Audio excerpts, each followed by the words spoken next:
করো, মানে খালেস ভাবে আল্লাহ তাআলার কাছে তওবা করো।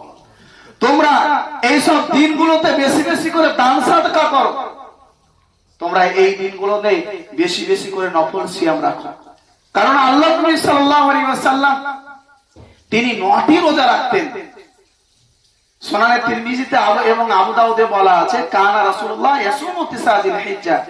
রাসূল সাল্লাল্লাহু আলাইহি ওয়াসাল্লাম তিনি জিলহজ মাসের প্রথম থেকে নিয়ে ধারাবাহিকভাবে 9টি রোজা রাখতেন।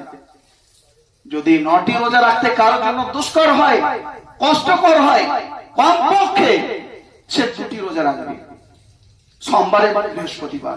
ইয়াউমাল ইসনাইন ওয়াল খামিস, রাসূল সাল্লাল্লাহু আলাইহি ওয়াসাল্লাম সোমবার এবং বৃহস্পতিবার রোজা রাখতেন।